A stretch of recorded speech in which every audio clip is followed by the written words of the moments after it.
Access.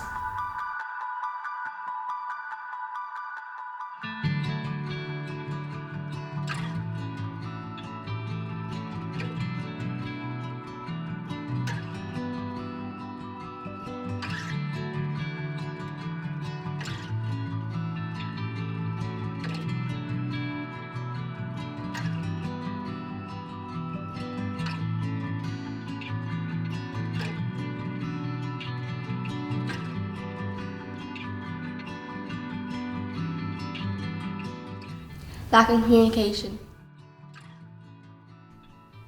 Have a seat. How are you? Can you tell me what's wrong?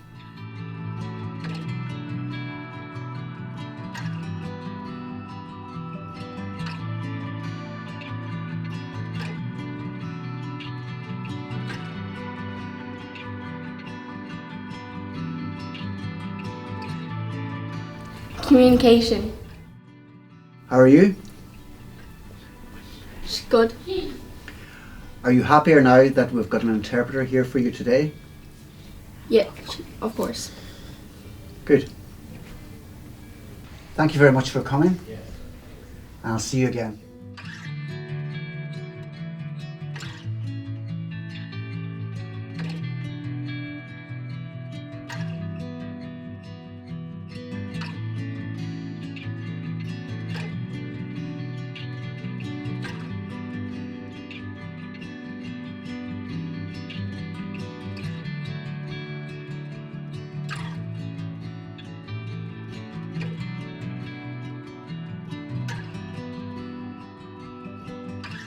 Mental health. Our transgender group decided to begin our website project on mental health being by researching medical journals that showed studies and record of the impact being deaf can have on one's mental health well-being. From our research, we have found that deaf individuals are about twice as likely to have problems with mental health as hearing individuals, according to one study. The various causes for this, most of which would be linked to inadequate communication and social problems as individuals with disability encounter practical and social problems beyond those experienced by non-disabled individuals. As a result of a deaf person constant struggle to communicate in everyday life, example, most are unable to talk on the phone and alert emergency service, make doctor appointment, etc. In that way, they are more risk than non-deaf people for developing mental disorders. Studies have found that depression, anxiety, and severe illness such as bipolar disorder and schizophrenia. The same study stated that 41% of 15 to 26-year-olds of the population who are deaf believe that communication problems and overall prejudice could lead to suicidal depression, substance abuse, or violent behavior. Such communication barriers can also lead to social exclusion, and bullying of deaf children is common at school. According to the same study, deaf boys and girls are also much more likely to be victims of sexual assault. After carefully reviewing several other studies on how deafness affects mental health, we have found that it seems to be closely linked to issues with proper communication in healthcare. Access. The British Society for Mental Health and Deafness published an article outlining the issues. There is lack of access to information and appropriate access for mental health services and the lack of health education. The main issue here is that there is a distinct lack of trained medical professionals, therapists, counsellors, etc., who are able to assign to their deaf patients. If a hearing person feels uncomfortable in the presence of a third person in counselling consultation, why should it be acceptable for a deaf person to have an interpreter when qualified and accredited deaf counsellors are available, but largely underemployed? In order to tackle the issue of mental health in deaf individuals, More, if not all, doctors and other professionals working in mental health need to be taught sign language in order to communicate with the deaf patients. In conclusion, individuals encounter practical and social problems which increase the risk of them developing mental health problems. If deaf people are given better access to medical care and counsellors, etc., that they can easily communicate with, their quality of life and mental health can be helped. Empowerment. What are your plans for the future?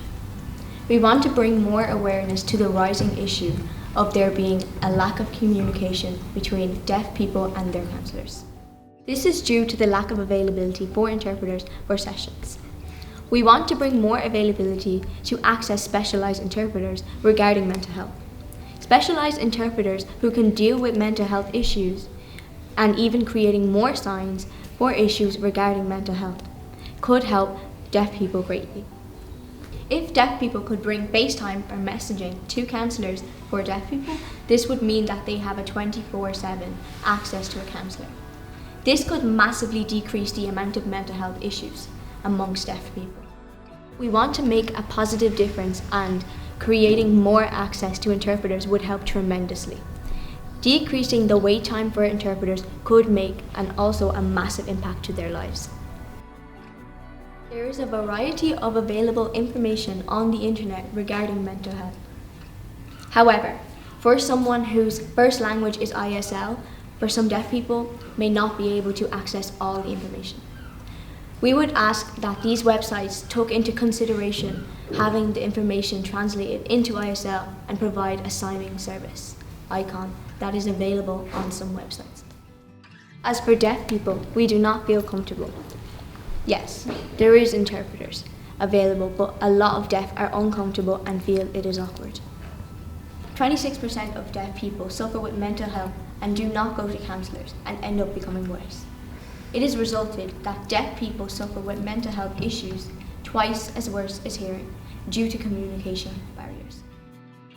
Deaf people are twice as likely to experience mental issues, such as depression, anxiety, compared to hearing people. This situation is worse that deaf people find it harder to access support. When they go to the doctor, they experience communication barriers, which only makes their symptoms worse. Suggests that the best treatment for people suffering from mental health issues such as depression and anxiety is talking therapy. That therapy method relies one-on-one communication, but for deaf people this is impossible and becomes less intimate and less effective for the patient. Studies show that deaf individuals suffer with mental health issues twice as worse as hearing individuals. This is due to the stress of communication barriers and failing to get the support they needed in the beginning. Considering the cost of an interpreter, which is very expensive, as fees can run up to €300, this price would certainly be difficult to pay, especially for students attending mental health services. The main issue here is that there is a distinct lack of trained medical interpreters, which leads to a lack of communication from the deaf patient to their counsellor. That's if they get the interpreter.